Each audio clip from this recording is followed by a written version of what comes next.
It's the 40 ounces, oopties in a hoopty. Rooting on your homie with his hoop dream. Lip stroking on your Lucy. Got you choking up profusely. Grew up with Bruce Lee, writing on my loose leaf. A strawberry, home of Marbury. Christmas missed us. Yo, what up? This is Sene. Right now I'm messing around with CDR radio.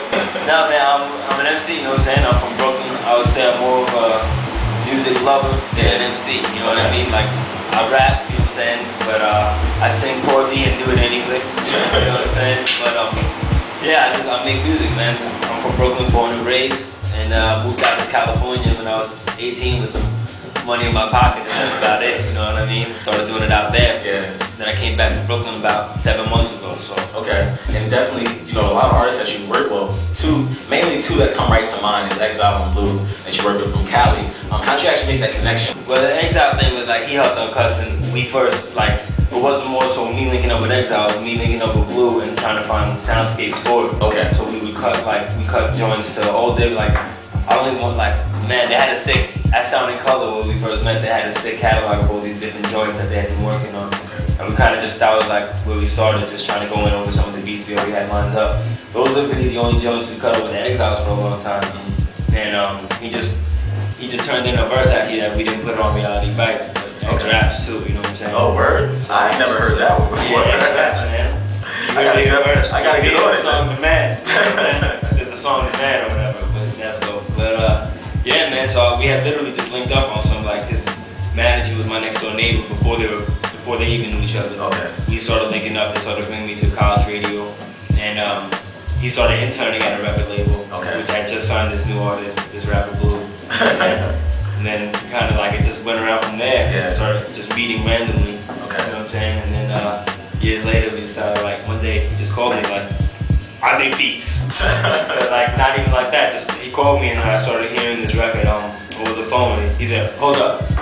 I was like, hello? Hold up. And I started hearing, I want a B scene, B scene, B scene, I want a B scene.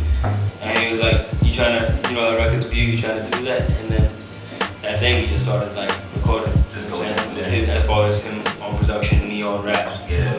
And I think that the combination goes well together, man, especially on a lot of songs that we hear. And even the remix that we played a little bit earlier is definitely something dope. Do you plan on doing anything as far as the production side in the future? As far as me on the production side, like that's one thing that's been driving me crazy. Like for years I get all these melodies and ideas in my head, which is why I sing hooks that I shouldn't be singing. But like I have all these different genres of music I like. So I get all these ideas and I haven't been able to put them down. The first time I'm saying this, I guess out loud, is my next whole album. The entire album is being produced by the Clubhouse. Okay. For those unfamiliar with the Clubhouse, it's Matt McMahon and Andrew Thomas. They're the two brains behind the Theophilus London record, Life of a Lover. Yeah. They just produced that. They got a lot of stuff, but I mean, I'm trying to, you know, I know the audience, like, I'm trying to think what they're familiar with. But yeah, definitely, they're like these multi-talented cats, you know what I'm saying?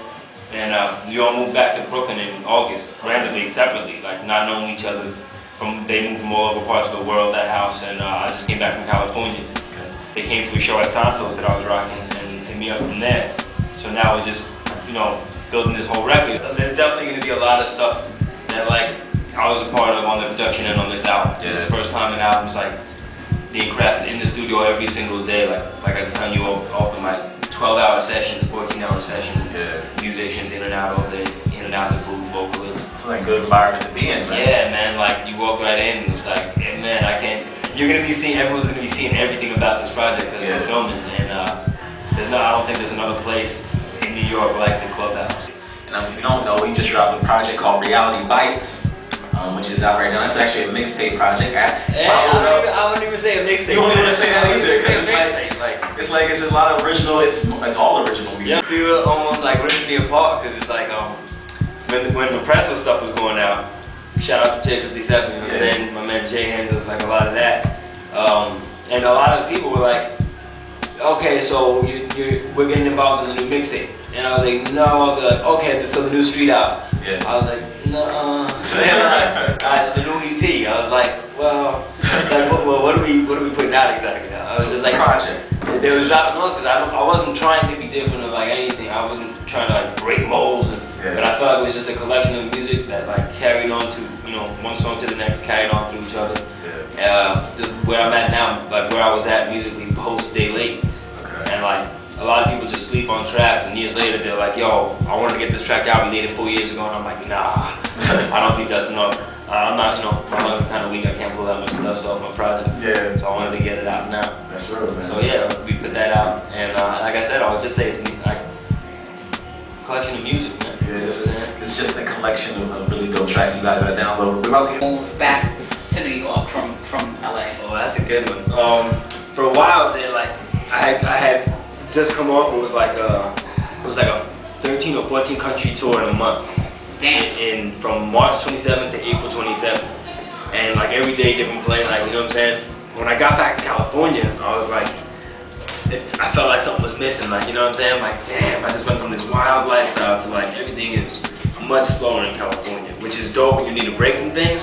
But when you're trying to get back into the mix of things, it's kind of like, and I love LA, but I was more so thinking like, okay, I finished the album out here. I did the whole album out here. So people who have been around for it know that it's coming. Like, I need to now, I'm from Brooklyn, I need to do that same thing back home. Nah, I just kind of like, I thought it would be dope to come back home and start doing the same thing I had been doing out there for a while. I was like, okay, New York, you can be much more self-reliant, you know what I mean? Yeah. And if you don't, if something's not right, you're in this spot and you're like, this motherfucker just walked in. I'm not trying to kick it with this guy. You walk down the block, you know what I'm saying, and you're at the next spot. Like, everything about it is just keep going, go. Yeah. And that's kind of how I am. Like, I like to roll with it. Finish this song, let's go through this one.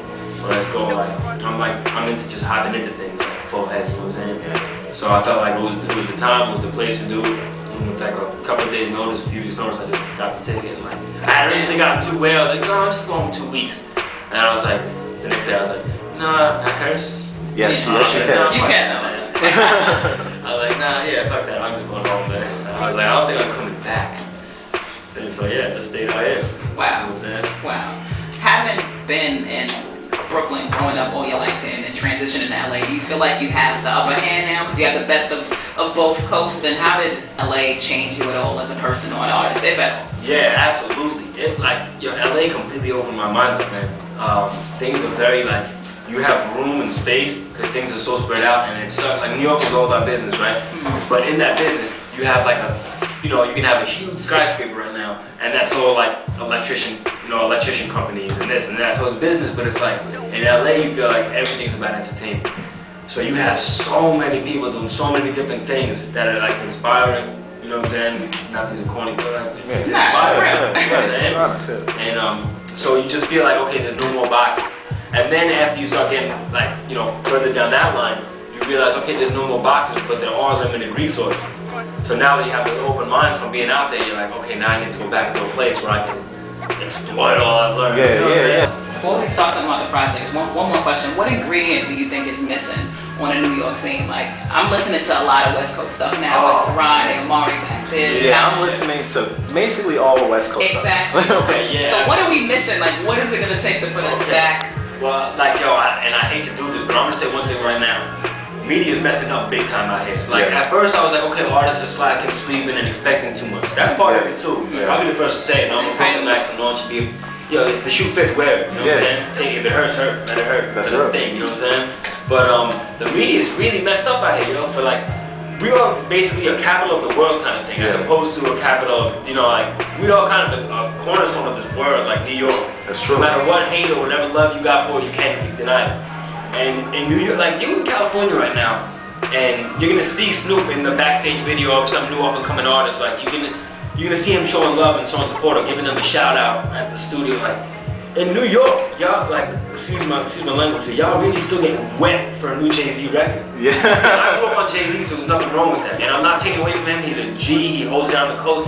But don't, like, I read an article the other day that, like, and it's written by someone I respect, but I was like, that's obviously written by someone that's blind to the culture out here. Yeah. If you're telling me as someone from the media whose job it is to find like breaking artists, or a DJ especially, your job is to break new artists, and you're talking about there's nothing popping out in New York right now, you are a failure, my friend. Yeah. You know what I'm saying? You really are a failure. Yeah. Because it's like, there's more here than anywhere else.